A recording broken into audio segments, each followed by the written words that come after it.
El presidente Juan Manuel Santos fue muy claro hoy en su mensaje a las FARC. Desde Santa Bárbara, en Antioquia, les dijo que si el proceso de paz en Cuba no avanza, el gobierno se levantará de la mesa.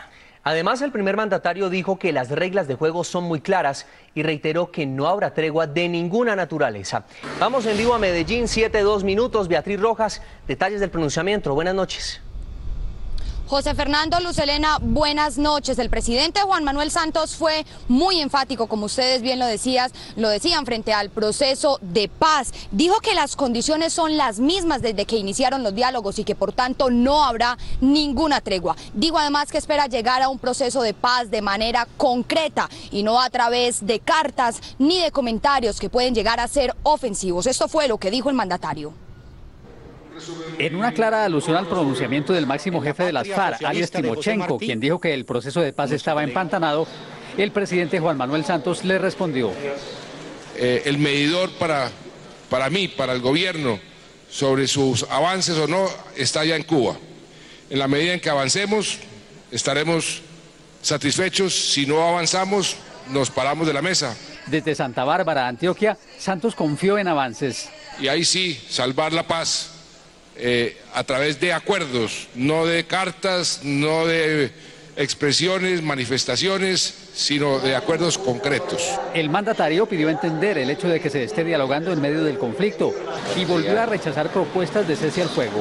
Aquí no hay tregua de ninguna naturaleza, ni tregua militar, ni tregua judicial, ni siquiera tregua verbal. Esas son las condiciones que pusimos desde un principio. Santos recordó que la ley de tierras, que busca recuperar fincas usurpadas bajo la amenaza de las armas, se aplicará a guerrilleros y paramilitares. Horas antes, desde La Habana, los negociadores de las FARC insistieron en crear una comisión de verificación internacional para establecer si esa guerrilla había despojado tierras a los campesinos. En otras noticias del departamento, 2 hechos de orden público se registraron hoy en Antioquia. El primero en el municipio de Sabana Larga, donde guerrilleros de las FARC incendiaron un bus. El otro hecho se registró en el municipio de Anorí, nordeste antioqueño, donde hombres armados, al parecer también de las FARC, lanzaron cilindros bomba contra la población, dejando heridas a una mujer y a un niño, además causando daños a 4 viviendas. Esta es la información desde Medellín con Beatriz Rojas, Noticias Caracol. Beatriz, gracias. Y expertos consultados por Noticias Caracol coincidieron en que las recientes declaraciones del presidente Juan Manuel Santos y de voceros de las FARC no le hacen nada bien al proceso. Para el director de la Fundación Arcoíris, León Valencia, la salida de Santos fue infortunada. El presidente se equivoca mucho con estos mensajes, porque lo que debería hacer es darle confianza a la sociedad colombiana de que eso va a terminar bien. Y porque un plan B para él no existe. En realidad, si se hunde el proceso de paz, él fracasa como político. Para el analista Héctor Riveros, las declaraciones tanto del mandatario como de alias Timochenko, jefe de las FARC, son dañinas para el proceso. Y yo insisto que el éxito del proceso de paz va a depender que el ruido que haya afuera no se oiga adentro. Si logramos eso, pues creo que eso avanza. Y yo tengo la percepción de que se está logrando. El excomisionado de paz, Camilo Gómez, confía en que se logre el fin del conflicto. Siempre hay altas y bajas en un proceso, lo importante es saber sortearlos. Yo espero que el presidente sortee bien este impasse del proceso, no es el más grave. Los expertos coinciden en que el proceso de paz debe seguir adelante a pesar de los inconvenientes. Fue radicado hoy en el Consejo de Bogotá el proyecto de acuerdo para modificar parcialmente el cobro de valorización en la ciudad. En el siguiente informe les contamos algunos de los cambios más importantes que propone el gobierno distrital. Una de las propuestas es excluir del pago de la valorización a las viviendas con avalúo catastral inferior a los 80 millones de pesos. También quedarían por fuera las casas ubicadas en zonas de alto riesgo no mitigable. La exclusión de un gran universo de predios que ya no van a estar obligados a la contribución de valorización, pasando de un universo de 93.000 a casi 400.000 predios. Además, la manera de liquidar el impuesto sería modificada. La propuesta es tener en cuenta el avalúo y la distancia a la obra, es decir, entre más cerca el proyecto, más contribución. Ahora, quienes ya cancelaron podrían beneficiarse de un cruce de cuentas. Dependiendo del caso, habría incluso devolución de dinero. El proyecto de acuerdo también plantea que una persona no pagaría en valorización más del doble del impuesto predial. Por ejemplo, si usted paga en promedio 100.000 pesos por predial en un año, por valorización máximo le deberían cobrar 200.000 pesos en ese periodo. Debemos trabajar conjuntamente la administración y el consejo para brindarle a la ciudadanía un instrumento de valorización depurado. El Consejo de Bogotá iniciará el estudio y el debate de la propuesta la próxima semana, la cual sería aprobada a finales del mes de marzo. Julián Camilo Amado, Noticias Caracol. 3 hombres indicados de abuso sexual en menor de 14 años fueron capturados por la policía en Bogotá. Los acusados de 75, 55 y 45 años de edad fueron privados de la libertad en las localidades de Bosa, Ciudad Bolívar y Kennedy, en el sur de la capital, y enviados a un centro carcelario por un juez de control de garantías. En lo que va corrido del año se han realizado más de 130 capturas por delitos sexuales, según informó el coronel Óscar Efraín Pinzón, comandante de la Policía de Infancia y Adolescencia. A lo corrido del año, que van 131 casos, de los cuales 85 han sido productos de acceso carnal abusivo con menor y 45 casos por acto sexual con menor de 14 años. Hacemos una pausa, pero antes recuerde que nos puede seguir en Twitter en @NoticiasCaracol. Los lagartos y lagartijas indican salud en las selvas y sus aguas. Noticias Caracol te invita a admirarlos. Gracias por seguir con nosotros. El temor se apoderó hoy de centenares de habitantes de la zona rural en Palmira, en el Valle del Cauca. Presuntos guerrilleros de las FARC abandonaron en una importante carretera 2 vehículos que estarían cargados con explosivos. Vamos en vivo a Palmira con Juan Carlos Villani, que nos tiene lo último. Juan, buenas noches. Buenas noches, Luz Helena, televidentes. Mire, lo último es que los 2 vehículos continúan allí en la vía principal que comunica a Palmira con su zona montañosa en una vereda que se llama Tenjo. Lo preocupante es que, según los habitantes y las autoridades, esos 2 vehículos habrían sido instalados o parqueados por las FARC y estarían cargados con explosivos. Pero también lo que se sabe es que están ahí ubicados a pocos metros de la bocatoma que surte de agua a buena parte de las veredas y al casco urbano del municipio de Palmira. En ese momento no hay comunicación vehicular entre la zona baja y la zona montañosa de Palmira. Algunos habitantes se atreven a cruzar porque es la única forma que tienen de salir o entrar de sus viviendas. Los 2 vehículos permanecen abandonados en la vía que de Palmira conduce a la zona montañosa. Un bus escalera y un camión sin estacas fueron dejados desde esta madrugada en este punto de la vereda Tenjo. Uno de los habitantes de la parte alta asegura que al parecer los vehículos están cargados con explosivos. Y se ha oído comentar que no se puede tocar el carro, pues la chiva por lo menos, porque posiblemente ahí tenga algunas cosas. Los 2 vehículos están en medio de un pequeño caserío y a un lado del acueducto que surte de agua a la zona rural y al municipio de Palmira, con varios mensajes alusivos a la columna Gabriel Galvis de las FARC. Aquí en este punto, hasta donde pudimos llegar, a unos 100 metros de donde se encuentran los vehículos, nadie se atreve a entregar declaraciones.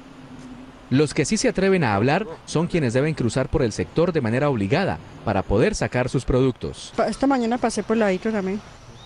Y ahorita también vamos a pasar por ahí. Vamos a ver qué pasa. El comandante de la 3ª Brigada del Ejército le dijo a Noticias Caracol vía telefónica que es un acto terrorista contra la población. De que estos bandidos están efectuando actos terroristas contra la población civil, que son los más afectados. Ni la policía ni el ejército han hecho presencia en la zona. Los habitantes de esta zona montañosa de Palmira le hacen un llamado urgente a las autoridades militares, de policía y sobre todo a las autoridades civiles de este municipio para que suban a la zona y verifiquen si hay o no explosivos dentro de estos vehículos. Desde el municipio de Palmira, en el Valle del Cauca, Juan Carlos Villani, Noticias Caracol. Juan Carlos, mil gracias por su reporte. Y para salvar vidas frustrando ataques terroristas, la policía prepara a diario a sus hombres y los dota con tecnología de punta. Por eso cuentan con una cabina de simulación de explosivos, modernos robots y un entrenamiento riguroso. Se trata de un grupo élite de la policía entrenado para desactivar cualquier tipo de explosivo. Combina lo mejor de la tecnología con lo mejor de la técnica antiexplosivos y se ha convertido en la principal herramienta para el entrenamiento de todos nuestros técnicos antiexplosivos. Esta es una cabina de simulación de explosivos, única en su género en el mundo, y es allí donde los técnicos se especializan. Casos emblemáticos del terrorismo como el famoso collar bomba en el año 2000 en Chiquinquirá son estudiados todos los días por expertos antiexplosivos de la policía. Pero los expertos saben muy bien que siempre existirá la posibilidad de fallar y si eso sucede, el desenlace será fatal.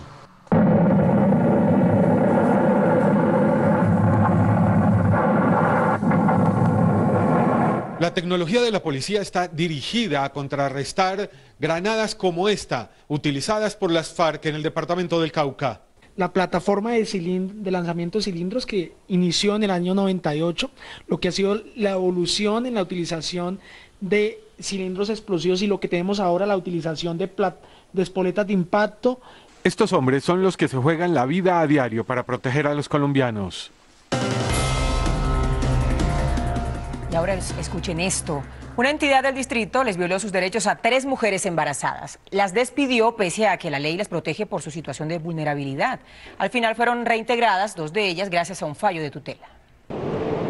Un familiar de una de las afectadas le relató a Noticias Caracol la forma como constantemente se vulneran los derechos de las gestantes en el Fondo de Vigilancia de Bogotá. Y duró más de 4 meses sin tener contrato. Tuvo el niño y a pesar de eso la entidad se negó a renovarle el contrato. El concejal Javier Palacio afirma que esta es una conducta reiterativa en esa entidad. La gerente del Fondo de Vigilancia despide a 3 mujeres en estado de embarazo, en donde desafortunadamente ellas tienen que acudir a la justicia, plantear una tutela para que las reintegren. Según Natalia de la Vega, gerente del Fondo de Vigilancia de Bogotá, los 3 casos sí existieron, pero por descuido de las propias contratistas.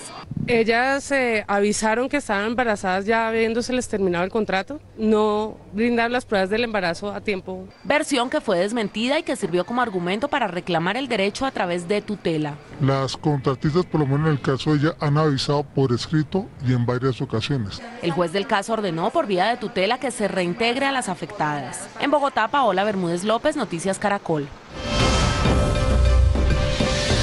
7:33. Un concejal del municipio de Mesitas del Colegio Cundinamarca está en el ojo del huracán luego de que al parecer fue sorprendido por las autoridades de tránsito conduciendo en estado de embriaguez.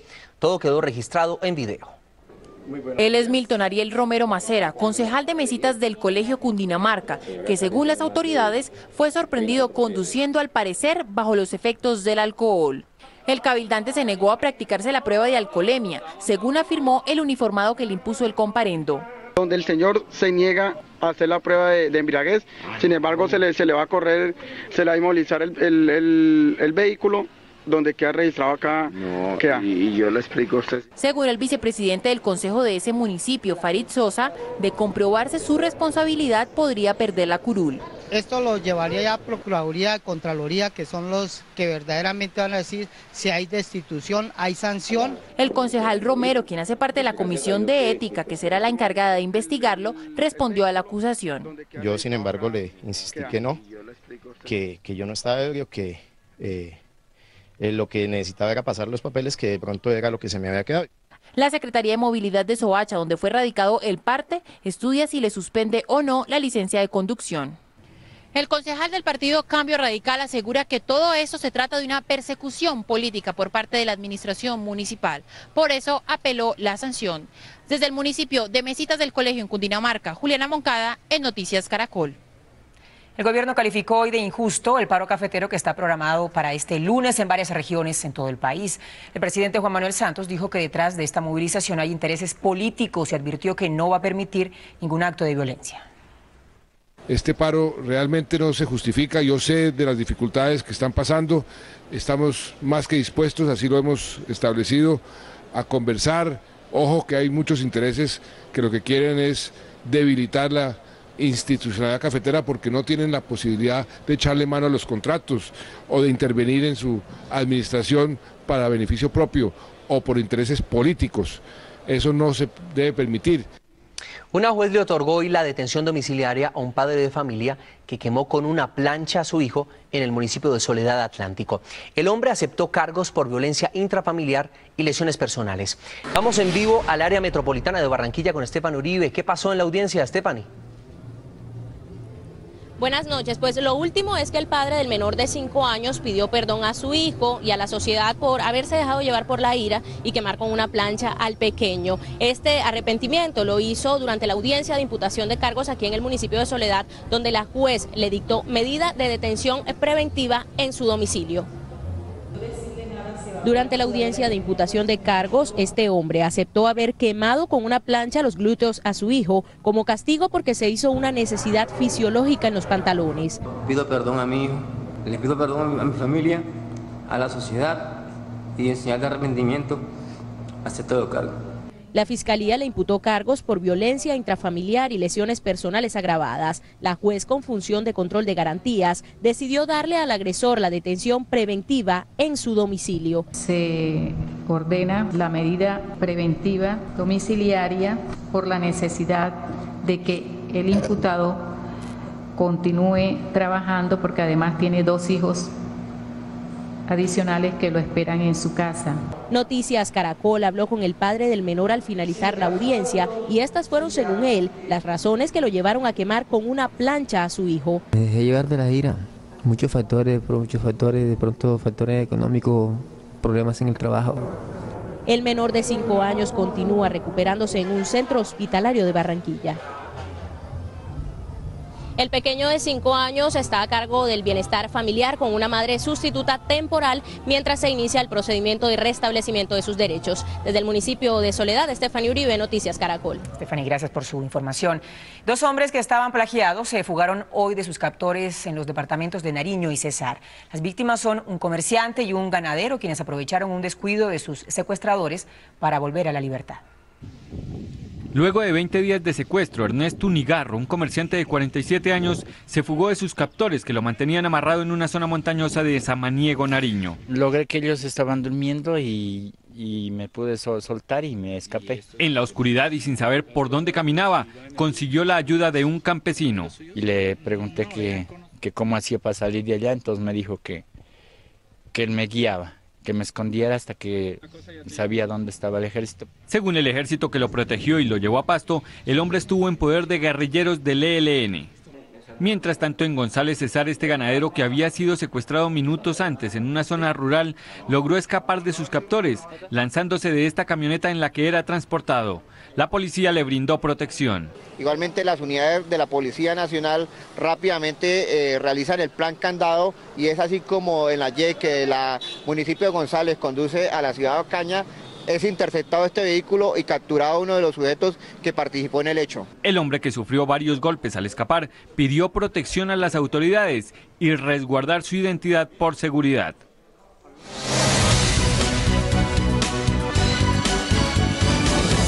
En vísperas de su viaje a Roma, donde asistirá a la elección del nuevo Papa, el cardenal colombiano Rubén Salazar dio algunas pistas sobre lo que tendrá en cuenta para votar en el conclave.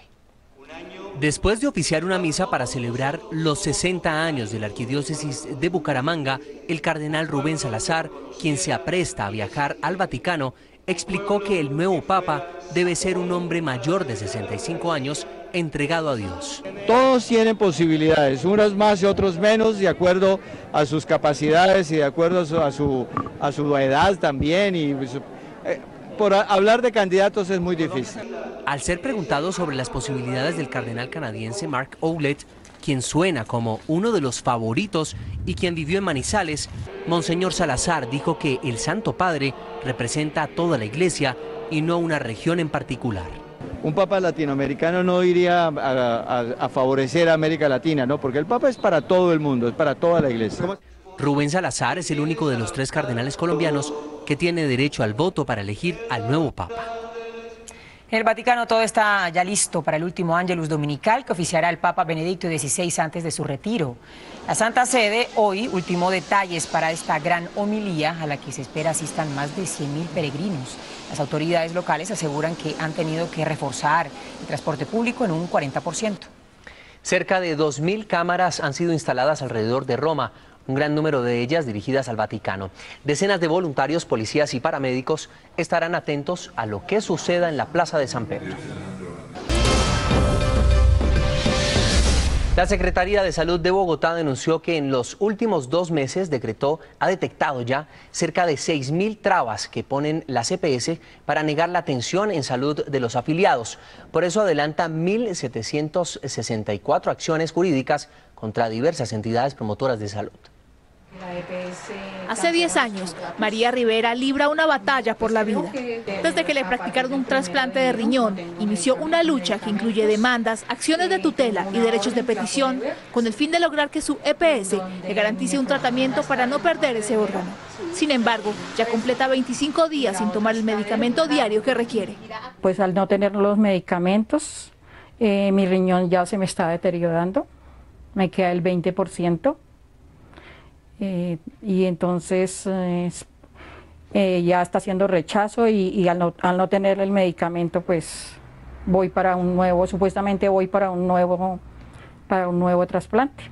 Como el caso de María, son miles los que se registran a diario, según denunció la Secretaría de Salud de Bogotá, que reveló un informe según el cual en los últimos 2 meses se detectaron cerca de 6.000 barreras en el acceso de la salud de los bogotanos. La negación del POS, negación de lo que el POS estipula, no encontrarse en los datos, ¿no es cierto? La solicitud de los médicos especialistas está demasiado retardada. El próximo 28 de febrero, en todo el país, se llevará a cabo la Marcha Nacional por el Derecho a la Salud. En ella, los entes territoriales reclamarán el manejo del régimen subsidiado para tener más autonomía frente a las EPS. El director nacional para la prevención del riesgo, Carlos Iván Márquez, dijo en Bucaramanga que Santander es uno de los departamentos más críticos luego de las lluvias de los últimos días. Según el funcionario, junto a Santander, otros 5 departamentos se encuentran en alerta.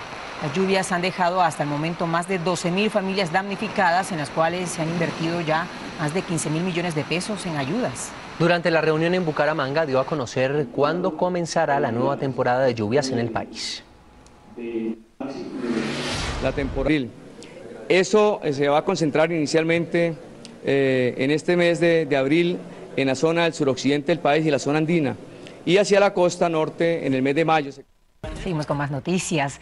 El gobierno lanzó un programa de ayuda alimentaria para indígenas y campesinos de La Guajira. Animales domésticos como estos que están viendo serán entregados a las familias beneficiadas, que también serán capacitadas para mantener la producción ganadera y ovina.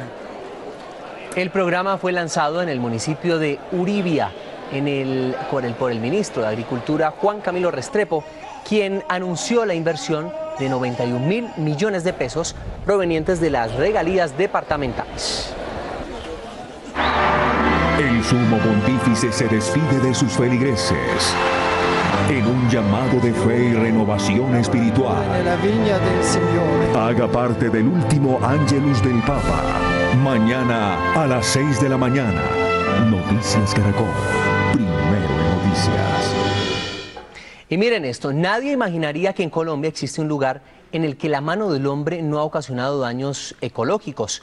Noticias Caracol llegó a un punto de las estribaciones de las cordilleras orientales porque todo permanece intacto. Sí, señor, todo está intacto allí, y lo más sorprendente, lo más llamativo es que los campesinos lo cuidan como si fuera su más valioso tesoro. Este es un informe de Mauricio El Pato Salcedo. Amanece sobre los llanos orientales. Los primeros rayos del sol cubren estas montañas del piedemonte araucano. Son selvas andinas amenazadas por los que quieren convertirlas en tierras ganaderas y antes por aquellos que extraían madera. Eso, justamente, era lo que hacía Jesús Manuel Cáceres, curtido colono a quien conocen en esta región como serrucho. Él dice que desde el momento en que la madera dejó de ser negocio en este lugar, hay más vida en la selva. Hoy día va uno andando, ve un pajuil, ve una gallineta, ve un cachicamo, una lapa, más que sea una culebra, pues la asusta. Estos bosques del piedemonte del departamento de Arauca parecieran formar un extenso tapete verde que conecta las sabanas de la Orinoquia con los páramos ubicados en la parte norte de la cordillera oriental. Es lo que algunos científicos llaman un gran corredor biológico. La salud ambiental de este sitio la reflejan las cristalinas aguas del río Purare. Mejor que nadie, Serrucho sabe que estas transparentes corrientes existen gracias a estas selvas. Pues que el agua es más purificada donde hay el bosque. El agua es una agua limpia, cristalina y natural. Por su extensión, conservación y ubicación, diversos especialistas han afirmado que estos bosques son únicos en la cordillera oriental. Arañas que esperan sobre rocas, vistosos platanillos, pequeñas libélulas, bejucos, quiches que almacenan el agua y los infaltables hongos. Todos habitan bajo el amparo de este lugar. Yo pues en mi vida que tengo, yo nunca cambiaría un campo de estos por un pueblo. Ya allá vivir en el pueblo nunca me gustaría. Y allá al pie del bosque me parece mucho bueno. Quedan en el piedemonte llanero y dan refugio y abrigo a una pequeñísima parte de la biodiversidad colombiana. Y si no fuera por su existencia, estas selvas no arrojarían esas cristalinas corrientes de vida que bañan las hermosas sabanas del Arauca. Bien, y así llegamos al final. Mañana nos encontramos nuevamente a las 12:30 del día con una nueva emisión. Ya viene Sábados Felices y recuerde que Noticias Caracol es primero en noticias.